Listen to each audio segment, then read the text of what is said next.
indicators that are related specifically to activities, ones that are related to outputs. You're looking at quality, and you're really looking at effectiveness of your actual program.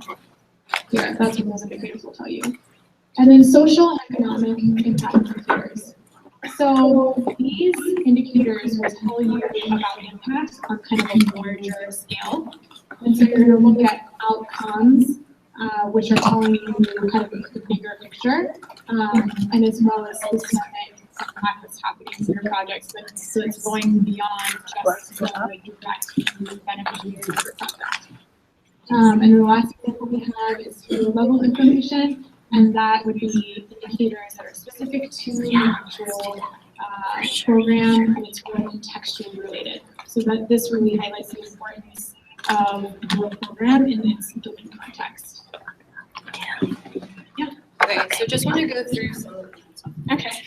Just want to go through some of these things in a little more depth, because I know that sometimes many of these metrics understand like who we mean by what we're breaking up here. So the first thing, if you look at organizational health, a lot of times what trips people up is the part that's team capacity. So does anybody have any idea of what we mean? So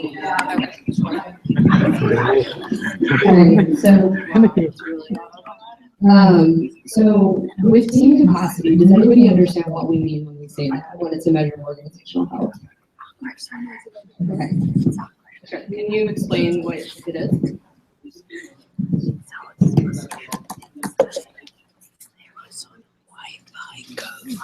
Yeah, so definitely skills and knowledge of the team members. So that's something that you want to be taking note of and understanding. But another thing that's really important when you're measuring team capacity and organizational health is actually something what we call the full-time employee percentage. So some of you may have seen something that is labeled FTE.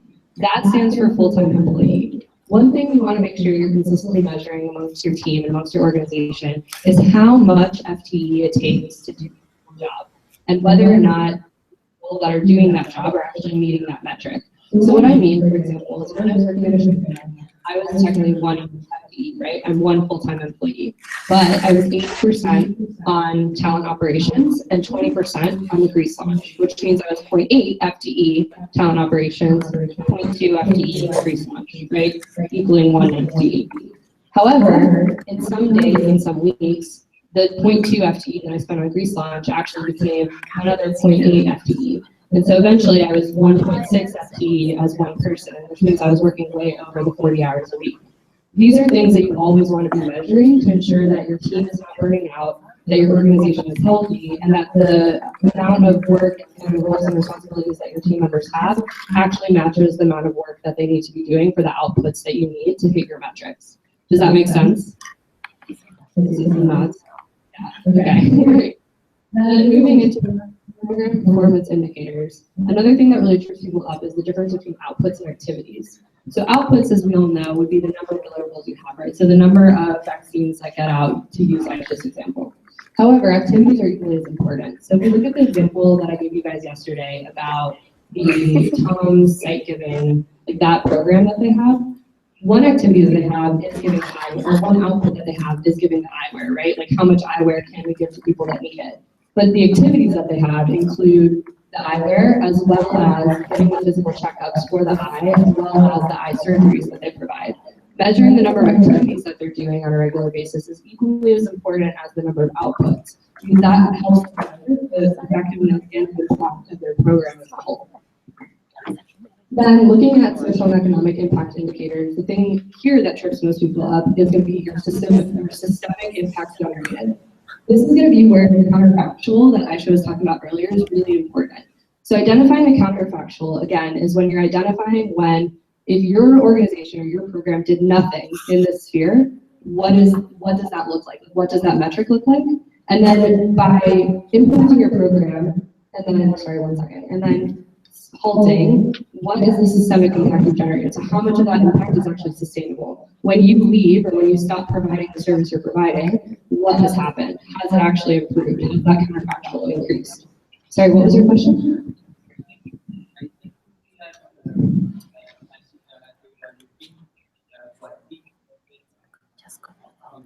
Yes, absolutely. I was just giving as an example of one thing that people don't always understand. But quality, yeah, quality is absolutely one of the most important things. You can have a lot of outputs, but if the quality of your outputs is really poor, it's never going to make the impact that you want. Yeah, so those are some key areas that are.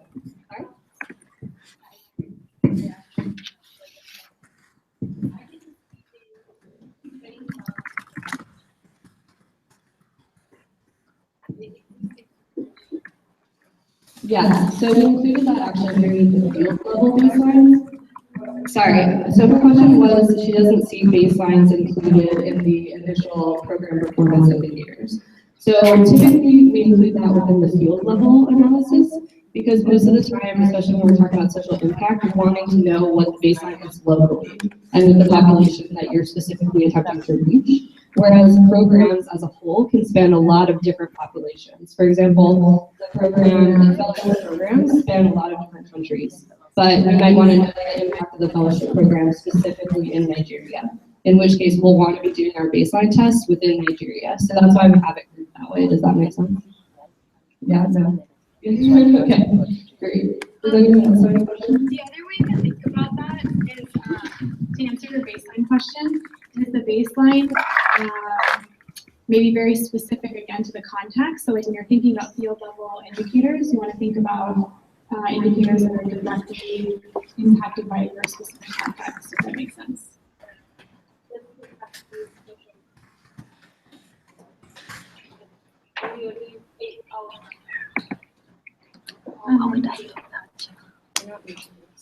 Well, yeah, the other thing is, so a lot of indicators like baseline, those are also indicators. So that we have one type of baseline there, you would also have one in social and economic, we would also have one that was field level specific.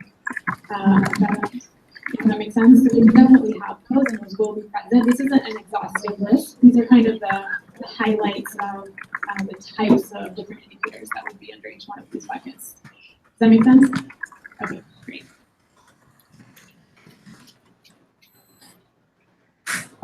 Okay, so now that we went through the different types of metrics, so these are like those overarching buckets that we're talking about, we're going to talk about what makes each one of those metrics actually good metrics. And so this is something that should be applied to every type of metric that you're using, regardless of the type of bucket that it's in. And it's something that, you know, again, like I said, is universal. And you'll find this is a little bit harder to do than you would think.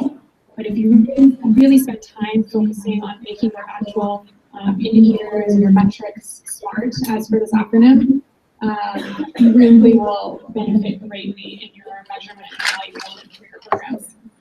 So going through our acronym, SMART, the S stands for specific to measure, as closely as possible. So again, you want to be as specific as you possibly can for what you're actually trying to measure. M stands for measurable, to ensure that the information can readily be attained. So again, you want to, in the back of your mind, as you're designing these metrics, think about, is this measurable? And if so, how would I actually do the measurement for it? A stands for attributable, to ensure that you can spend the project's efforts. If you aren't able to link it back to the project, then it may not be a useful activity for your specific project. So that's what that one is for. R is realistic, to ensure that the data is in timely fashion. So for this, pretty self-explanatory, but it's really important that you want to make sure that the data that you're actually collecting is good. It's data that you're able to capture in a timely manner. It's data that you're actually able to capture repeatedly to make sure you have good information. And then T is targeted, and it's to the objective population. So for each one of your metrics, you want to have your population, your beneficiaries established and stated within the actual objective. Okay, so that kind of explains this. Are there any questions on what some of these mean?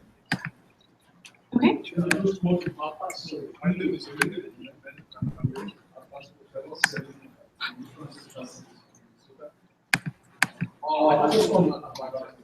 This smart matrix is at all levels with the logical explanation.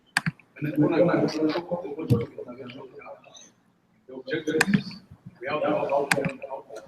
It means that the objective is smart, specific measure which people will identify and find out. Outcome should be smart, specific measure and sector. The outcome should be smart, so at all levels, you must hear the words of smartness. In this level, that the smart analysis of metrics is all the levels of the logical project. Yep, absolutely great point. And again, like I said, this is really something that's universal, and it's something that applies throughout the life cycle of the project on every phase of planning. All right. So now that we've talked about our smart metrics, we're going to talk about what metrics can tell us. The good metric is what we know and what we don't know. And both of those pieces of information are important. So when we talk about things we know, that's usually information that comes from so that data you're collected. And then you're able to say, okay, information in the form of facts, backed up by data. And then what you don't know, questions that come up. You may have thought that you were something, maybe you anticipated that you would have different data. But those questions that come up for this are incredibly important because then those can help determine the type of strategy or maybe types of decisions that you need to make moving forward. The other way that we can use data is for when we're trying to figure out what's going on. So we're looking at things that we don't know. And that method is in an exploratory way. So for that, what you would know is if you have a hypothesis, you have certain intuitions about what you're expecting. And so you're looking to then quantify that and measure that, what you find, and see if it supports maybe what you're thinking or it doesn't. And then what you don't know is information that is confirmed or not confirmed from your kind of hypothesis-based testing. A lot of that can tell you, again, good direction to kind of move forward in to make sure that you're using data in a way that's beneficial, most beneficial for your project. Okay, so here are some examples of different types of metrics that we could use.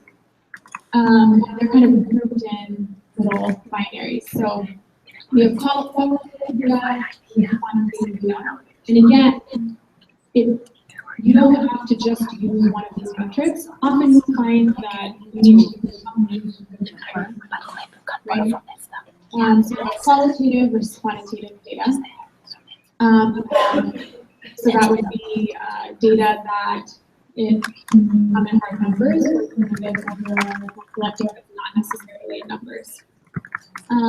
Then you have baselines versus targets. So again, that's data that is telling you where you're starting from versus data that you're collecting to get to a certain larger outcome that you placed. We have exploratory versus reporting, which we just talked about. And then we have meeting and combining. And meeting and combining is data that you collect that is showing you data specific to outcomes that you're trying to, certain outcomes that you're trying to reach, or kind of the other way around, to where you have maybe like certain outcomes that are there, or you have certain endpoints, and then you're looking at data to like support and figure out what the best metrics are that you need there. Let's see, what's a good example? No, leading and lagging. Oh, yeah, so leading data would be data that you're, so for example, if you're like, Oh, watch out.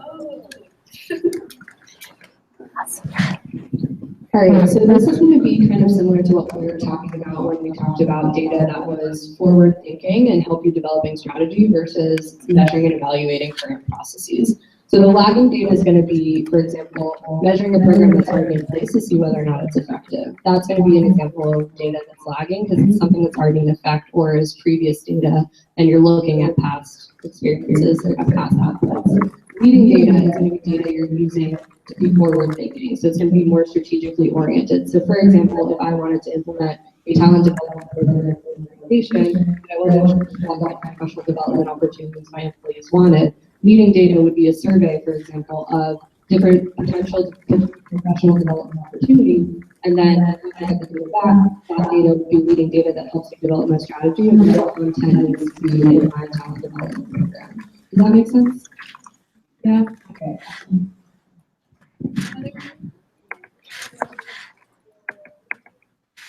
Sure, the exploratory versus reporting. Okay. So again, can we actually go back to the previous slide really quick? oh yeah, Sorry. So here's some of where we're talking about the exploratory versus reporting. So the reporting is again for information that you already kind of know what you're measuring, and so you're collecting data and facts that are there. For exploratory, it's more kind of hypothesis-based. So you don't necessarily know what you're looking for, but you have certain measurements set up based off of your hypothesis, and that may either confirm or negate. Does that make sense? Okay. Oh, another question there? Could you please, when you get restricted that side? Oh, yes, I will do that. Thank you. Do that. So did you want me to repeat that one? Were you able to catch it? It was just explaining the difference between exploratory and reporting. Okay, we're good. Okay.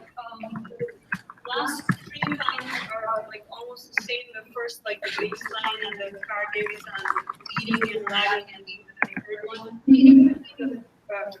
The first one? Yeah, the difference between the two. Okay, sure. So, qualitative versus quantitative. So quantitative, you really need to think of hard numbers. So I'm a public health person, so that's why I'm always thinking of vaccines. So if we go back to vaccines, we have really quantitative. An example of quantitative measuring a hard number. So it would be, your number of children who are vaccinated. For your qualitative data, you may also be, let's say, collecting surveys or doing focus groups where you're asking the parents of these children, or you're asking the children why they, maybe have not been getting vaccinated, or if they are getting vaccinated, why they're choosing to. And so it's not quantifiable information, but it's still data and it's still important, and so it falls into a qualitative example versus quantitative. So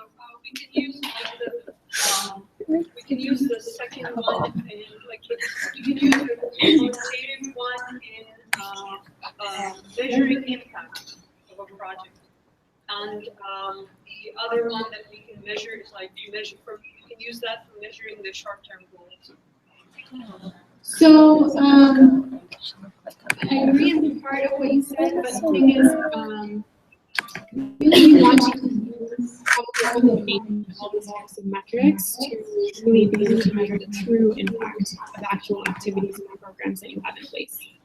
So I wouldn't say that the certain metrics are specific just to impact or specific just to, providing a picture of how you're meeting your end goals.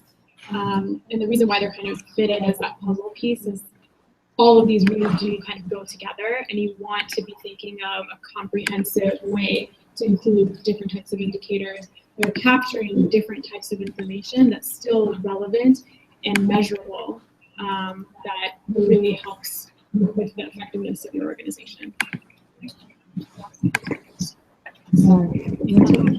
I just want to comment about the qualitative and quantitative data, because we talked about qualitative and quantitative in the sense of more like how qualitative research, which is research way of quantitative, which is focused on quantitative data. But sometimes we say quantitative and qualitative, we're talking about categorical and numerical.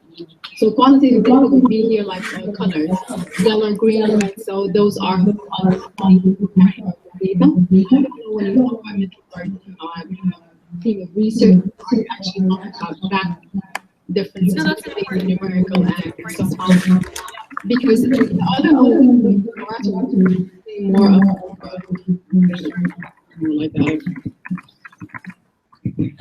Yeah, so with all of these different kinds of data, as Aisha said, really seems to be used together. There's a combination of different types of metrics to be able to evaluate properly your current programs or to what your strategy could be.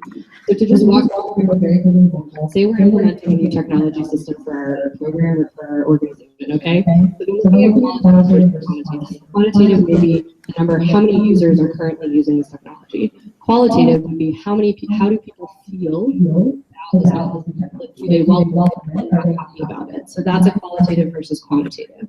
Leading versus lagging. So if I want to know how many people in the future we should get to be using the technology, that's a leading number, right? Like I want to know in the future how many people do we need to onboard to the system to make it effective or to make it cost effective at the very least. A lagging number is how many people in the past have used technologies that we formerly had in the organization, therefore helping me understand what are the current status of technology users. Looking at baselines versus targets. Baselines are how many people are using technology systems, which may be local policies, or maybe within the organization as a whole. Targets are how many people do we want to be using this by the end of 2016. And then finally, exploratory versus reporting. I'm taking a report to the president that says X amount of people use the technology between March and April. Exploratory is why are people not using the technology? Maybe what is the demographic of our organization? Are most people who can't use technology? Things like that. Do those all make sense to you guys? Okay. Yep, go ahead.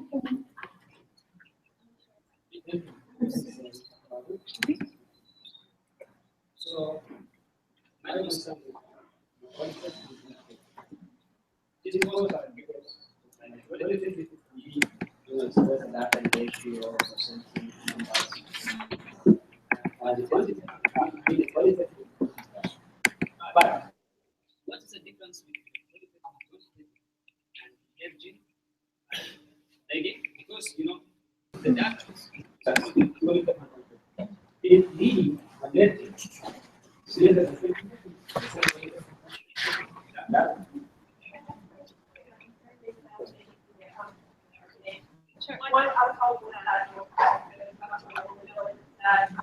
Those other three things that are reported, those other three seem to be on the same line for qualitative and quantitative mentioned rather than having papers. For baseline, you can use what you can decide when you're doing baseline study whether you want to use qualitative and quantitative.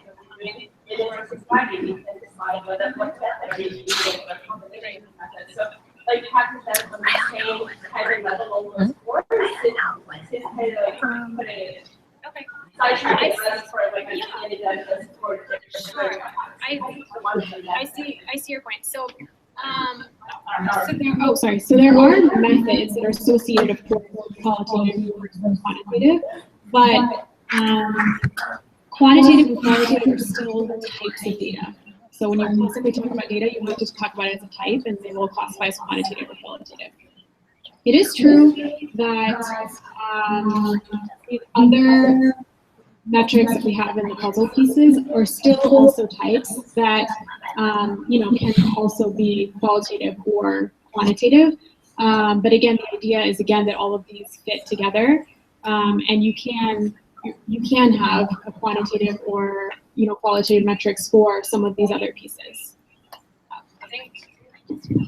Also, like again, to reiterate, none of this stuff is mutually exclusive. So, for example, with vegetables, you have a category of food that is a vegetable, and you have a subtype underneath that, like where certain vegetables are a legume, and then some vegetables fit into that category. It's the same thing with data, right? Like you have certain types of data, and then you have different types of like ways of measuring that data that fit within those different categories. So this is kind of what we're going to show you guys is like, there are definitely a lot of ways of doing it, and because of that, we want to ensure that you, when you're making models of measurement and evaluation for your projects or for your organization, you're considering all of these types when you're actually creating the different reporting structures you're making. Perhaps I would answer the question also that those are more approaches to the metrics. So qualitative and quantitative here is like the types of research of the quantitative or qualitative is, are you getting like numerical yes data, or you're getting in-depth information? And then this is baseline or target. Am I looking at the baselines, or am I approaching my project through looking at my targets? And then the leading and versus lagging is like, yes, the example you have given. So if we look at it as approaches, it would make sense. But if we think of it, all data is either quantitative or qualitative. So the others are not like that. They're more like approaches to the project. And here, qualitative and quantitative would fit from the idea of like doing research, which is either qualitative or quantitative. I think so. But the thing, I got confused from the word metrics, because when I think of metrics, I think of scaling things. I think of either qualitative data as the mean of is it a male, female, that would be qualitative data, or is it numbers, whether they are continuous or not? Right. So that's how. Okay. Choose power button. Do this and it's on. And the volume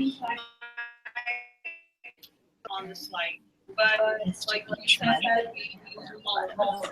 Yeah, the key takeaway here is really that we want to understand the difference between qualitative and quantitative, and understand that these other types of metrics that can be qualitative or quantitative, and how they all kind of piece and fit together, and that you need a combination of them. Is everyone good? All right. Okay, so we have an overview. I want you to think of a current or past project that you've worked on, and think about really the types of metrics that were relevant for the team, or perhaps the ones that you now feel should have been included and perhaps were not. Okay? And then we'll talk about the type of metrics. So just take a few minutes, and we'll come back.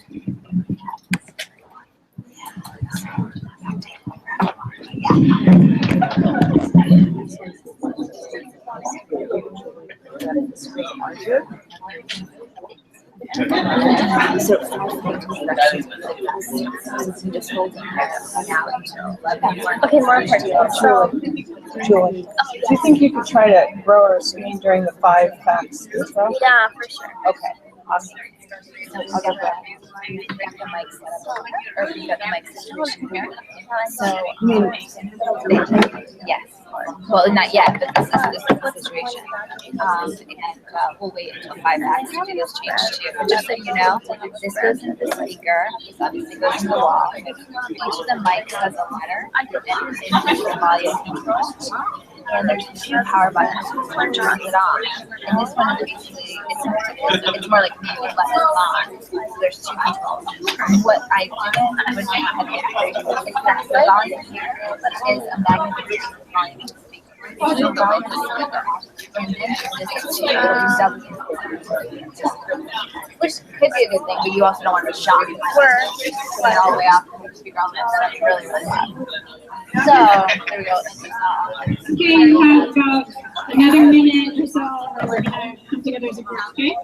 Yeah, because I'm happy to be running like now. I believe so, and I guess we could go up there and look right now. Let me finish sending this email. This would also be things that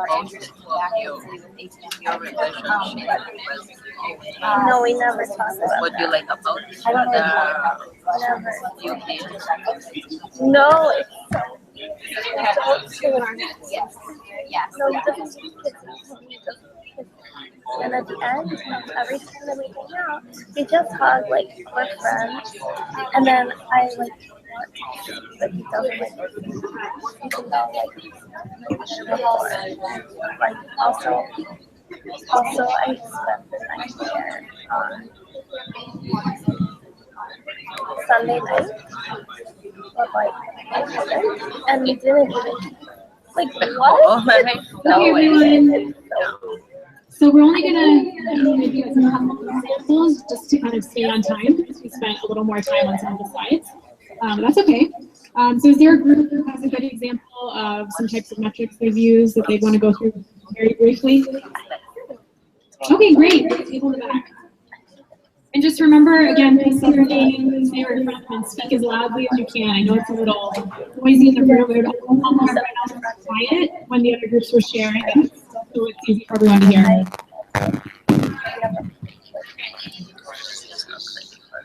So I should start doing that with them. Once in a while, when you feel you're very comfortable hanging out with him, just reduce the frequency. Reduce the frequency. Yeah, because it has the more.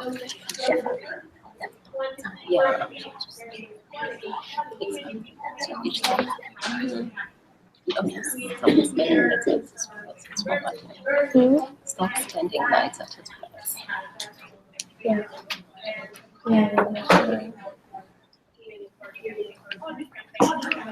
Also, the other thing is to have some scientists. Also, because the nature of also maybe, I don't know what to say, he's a good guy. Because most people will take advantage of you if he's like that. Because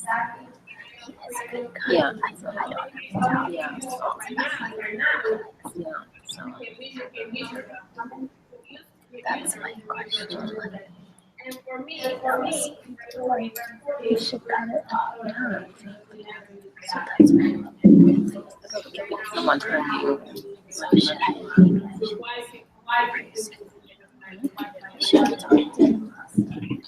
Great example. So in there, they talked about social media, they talked about Twitter and Twitter followers. They were also looking at content of actual Twitter comments. So it's a wonderful example of there are quantitative and qualitative.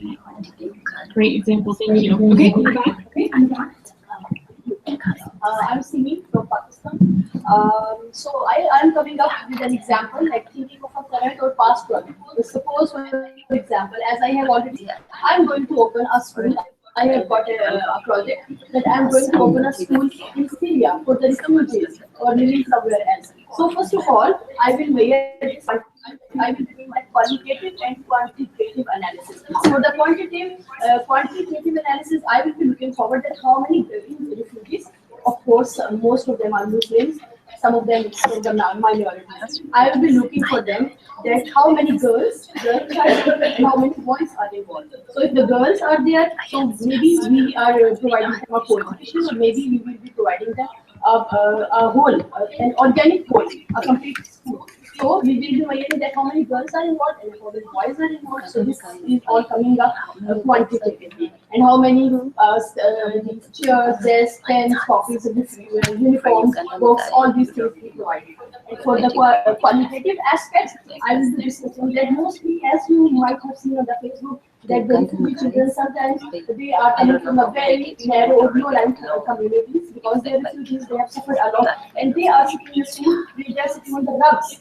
They don't have even the chair, or they don't have any table, or all these most efficient type of facilities. But to improve that quality of education and quality of all these facilities, we can facilitate with them a little bit of modern curriculum. We can give them bags, we can provide them milk and apples. So this will be more promoted, and community involved. It will mobilize the community, because I believe that community mobilization is very important for our project. Okay, great. Thank you for sharing. So I'm just going to recap a little bit. So in this example, when we were talking about quantitative data, it was more about numbers of refugees. If you're looking at numbers for gender as well, you can classify that as quantitative. And then qualitative, so Cindy mentioned bringing improvements to the schools. So any, let's say they collected information on perhaps the desires that these kids had for what they would like to have in the school, that would be an example of qualitative. All right, so we're going to go ahead and move on. Great examples. Okay, so now we're going to talk about logic models. And I know that some of you have good experience with logic models, some of you may not. But the thing that I love about logic models is that the name to them is so true. It's a completely like logical framework. So it's just providing you kind of a template, you can say, of kind of thinking through an activity, you know, thinking through like all the activity, the outcomes that you're looking for in your project from start to finish. And again, for each one of these aspects, you want to make sure that you're including metrics that are smart. Okay, so for our logic model, the key here is that our logic model is explaining is really explaining as simply as possible what's happening within the project or the intervention. So it's showing directly the relationship between the activities that you and the actual outputs and outcomes that are directly related to or happening as a result of those specific activities. So you can see why this is really important to have. So we'll just go through the different components really quickly. So for inputs, those are direct resources that you need for activities. And that can include a whole host of things. It can be operational things such as having an actual building for you know, the personnel who are working on your project. It can be having specific resources that you would need in the actual implementation of the activity. So there can be activity-specific inputs. But basically anything that you need, whether it's a human resource, financial resource, or any sort of like physical resource that you need, anything to make whatever activities you have planned possible. And then we have the activities. So we talked about activities briefly before, and these are really, really key for your logic model, because the way that you kind of set up your activity and how you are measuring that will directly lead to the outputs, and that will tell you kind of how your actual activities and programming are just doing. So the activities will include all of the tasks that you need to do as a part of your intervention. And then we have the outputs. So outputs are the direct, they happen directly as a result of your specific activity. And that's important to remember. It's important to outputs and outcomes, and I'll try to explain that as best as I can. So again, your output is something that's happening directly because of your activity, and then the outcome is kind of a larger impact or effect that's happening because there are certain outputs that were reached through our activities. Okay, and then the impact is kind of your long-term change that's happening as a result of these activities that generated these direct outputs that then showed outcomes and then led to larger change. So you can think of your outcomes as being kind of shorter term, a shorter term effect, and then your impact is a longer term effect, and your output is a direct, something that's happening directly because of an activity. So just to kind of provide an example of that, so we have an after school program here at the bottom as an example.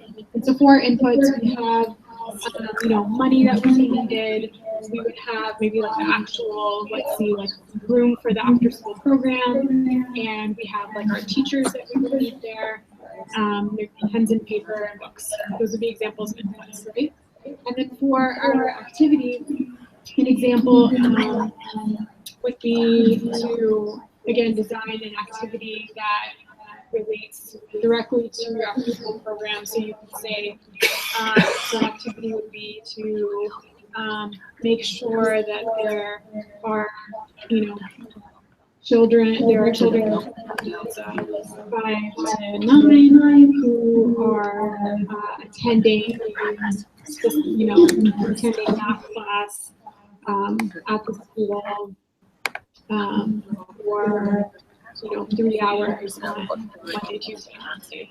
Okay, so that would be the activity that we're looking at. And then our output would be the actual number of students who fit into that very specific activity that we designed. Okay, so again, it's just kind of like the direct result of your activity. And then your outcome would be the percentage of program graduates we have here who graduate from the after school program. So it's a larger effect that's taking place, but it's in the shorter term. And then our longer term results would be our impact that's showing, that these children went on to achieve higher education later because they were a part of this program. Does that make sense?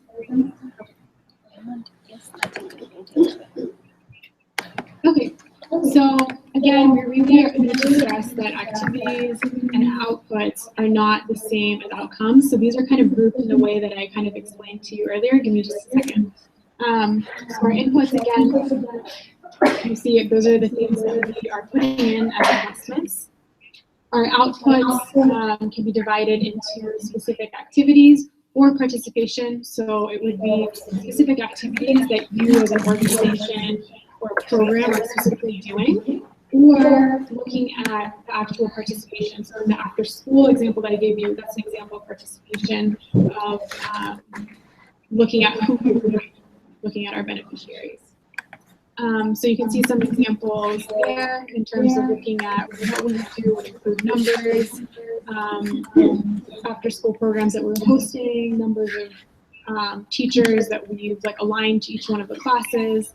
And then for who we're reaching, we're looking at, actual students that attended these programs, looking at the types of students that we're reaching, and that sort of data. And then for outcomes, they're divided into shorter term, medium term, and long term. And again, your long term is really kind of like the impact that you're having. Your medium term is the kind of result of achieving your outcome, and your outcome is a short-term thing that's happened directly because of your activity. And then I know that you can make it really brief.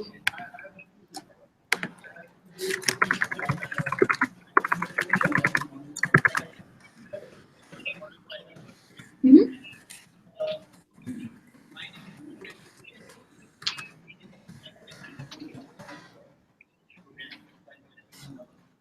Sure. So okay.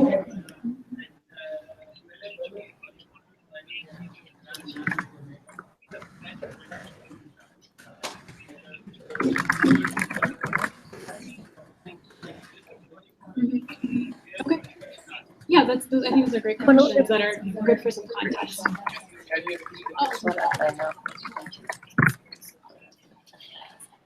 Okay. So both skills will actually go through developing a logic model, so we'll kind of delve into that into more detail. But just it is important to kind of have your, so you have your goal, large broad goal, objectives that are kind of like more specific sub-goals, if you will, and that's kind of a good place to start because that'll determine the type of impact that you're having, and then we'll kind of go into this. But everything you do should kind of relate back to your goals and your objectives that you've set as an organization. I guess my name is Hashim. People always confuse the outcome and the impact.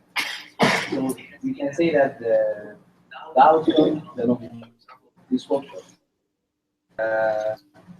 between this workshop, this is that we're doing now, and the material outcome,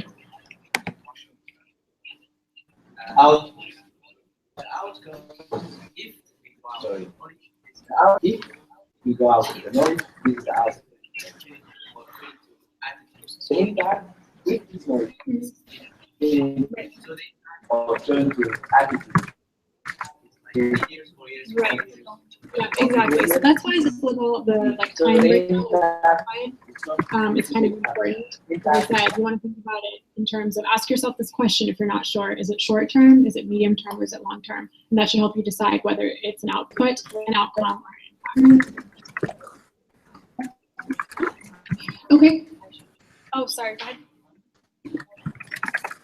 The activities inside the output. Are activities the output of the any project? I don't think so. How can we define activities as an output? So we kind of talked about this earlier when we were discussing like metrics and how to evaluate it. So activities can sometimes be as important as your actual outcomes because, for example, and I used the example of Tom's when we were talking about this earlier, one of the metrics that they use is how many eyeglasses they give to people in need. But another metric that they measure by is how many activities they're actually able to sustain. And they evaluate the organizational health based off of that, right? So if they have 3 different activities, they're going to be giving out the eyeglasses, providing the physical checkups for the eyes, and then also providing surgeries. Those are activities that get categorized down that they actually have. Does that make sense? Did that answer your question? Okay, awesome.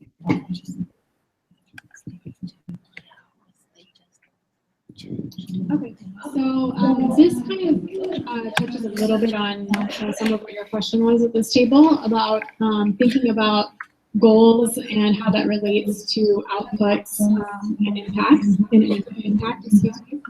And so we kind of divided them all on the slide. And so if you look at having outputs or designing activities for your outputs based off of certain goals. So the example we have here is we want to deliver meals to 2,000 homeless people. So we have a very specific output that we're looking for, these actual meals to be delivered to this number of people. And so then we're using that goal to then inform the activities that we're going to design in order to help us meet that very direct output.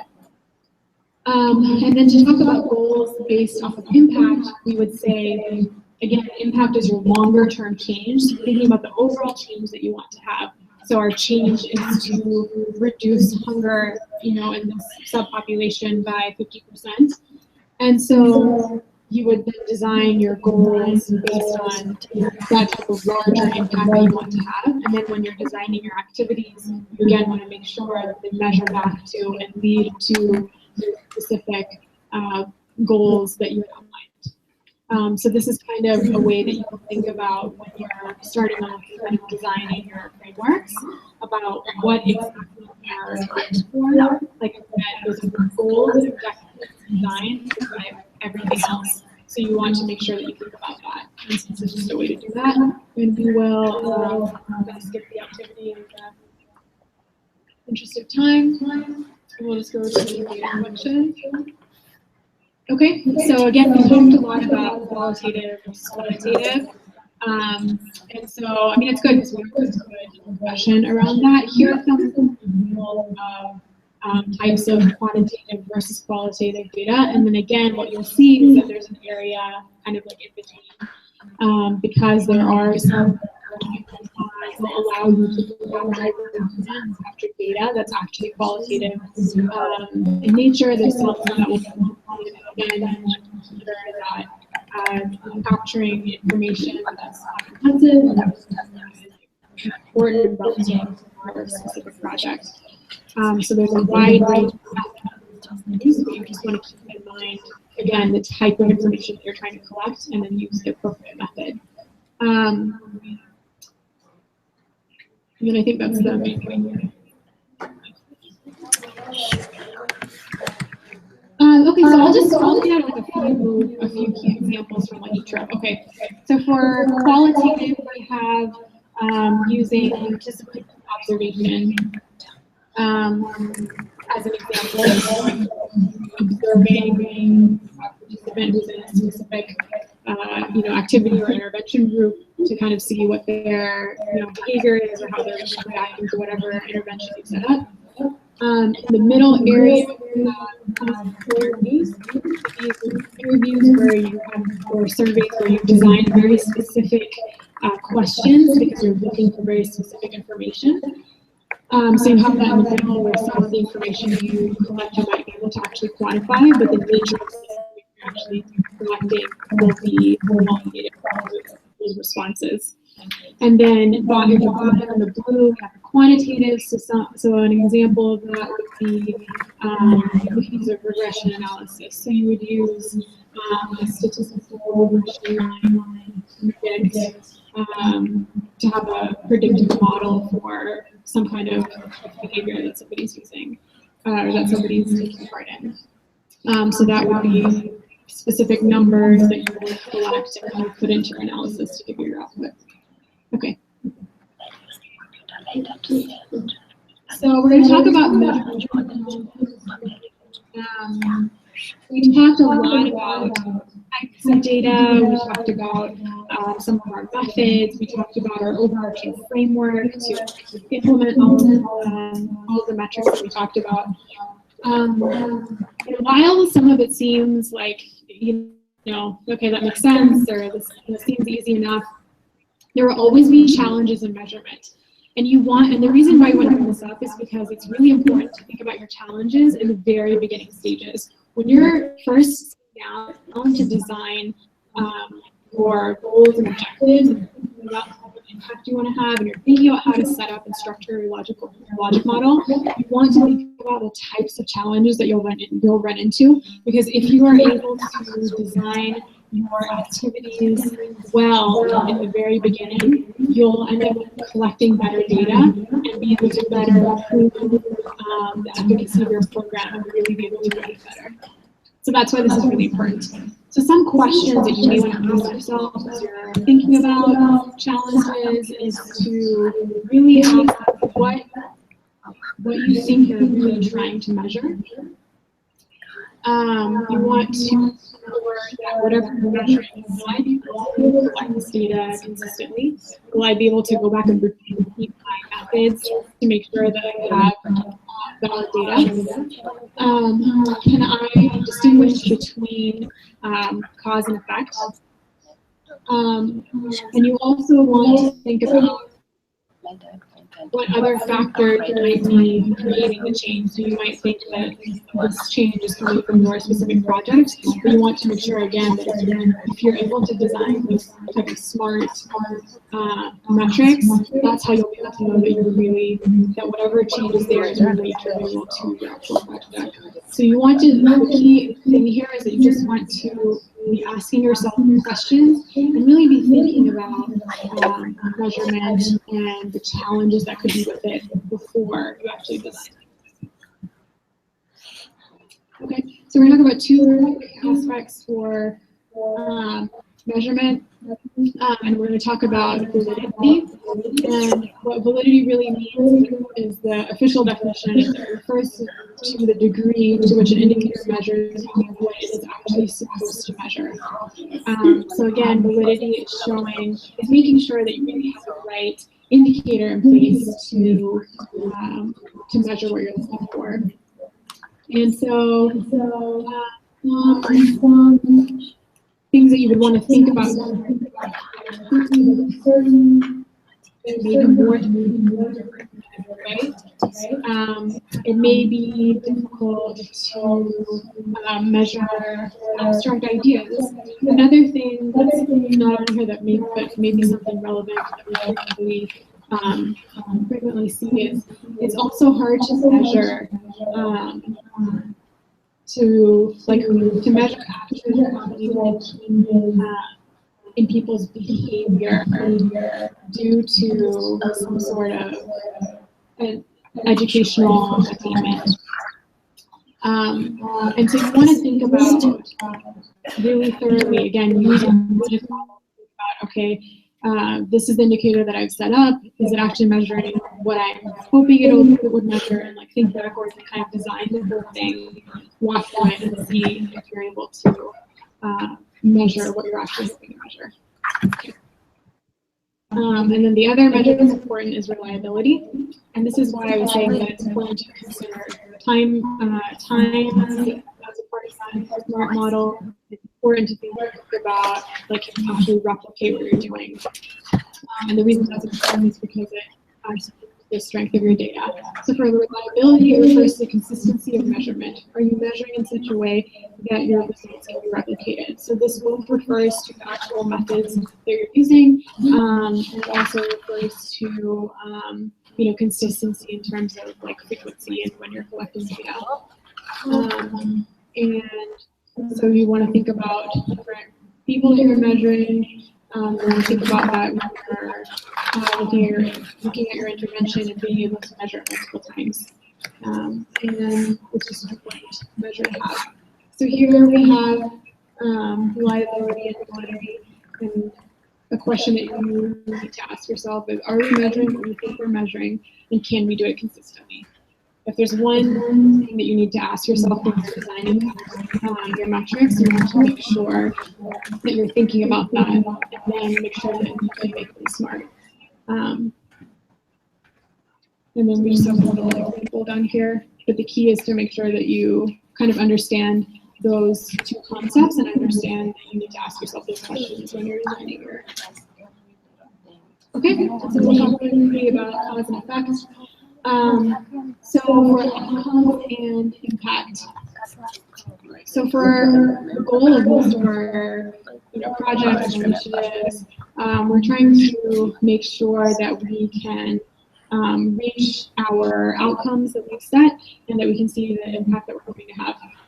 And so you want to be able to make sure that you can kind of distinguish between cause and effect of what's happening within your activity. You want to make sure that you are drawing the correct conclusions, and you want to remember that just because there is a correlation there, it doesn't necessarily mean that there's causation. And that can happen because there are different contextual variables that can create changes in position and data.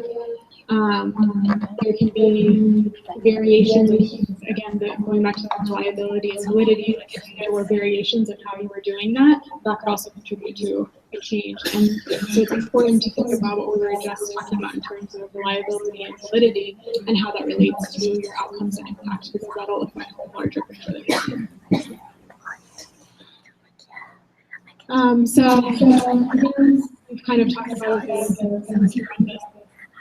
module is that sometimes determining factors can be difficult, and sometimes it can be difficult to attribute an effect directly to your project. And so we talk about randomized control trials, so RCTs, pretty frequently. The reason why that's the standard is because a very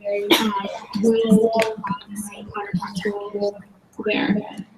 There's a group where everything is studied about, and that allows you to see an impact of an intervention. But this is also very difficult to replicate in real life. Example, but the reason why we bring it up is because ideally what you should be doing is trying to strive to be as close as you possibly can to a randomized control trial, or have a randomized control trial if you actually can. So briefly on attribution versus contribution. So attribution is the evaluation of whether an intervention caused an outcome with an assessment of the magnitude, and a contribution is the evaluation of whether an intervention helped cause an outcome.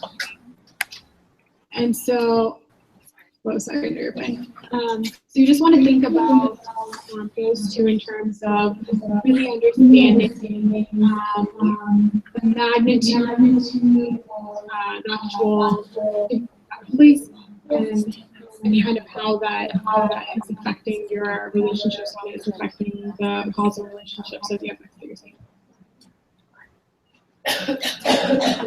And then we can actually just go to the next slide, and we'll just talk about different levels of evidence very quickly.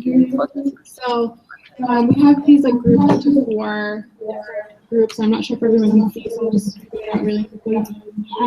But you can have a coherent hypothesis with evidence that is clear and convincing.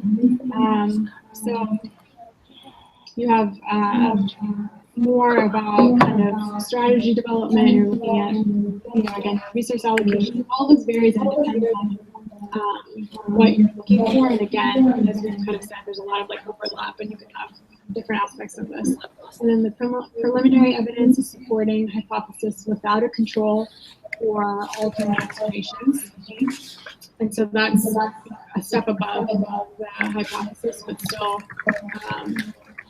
not as robust. You have moderate evidence where you have some generalizability in what you're doing, but not complete.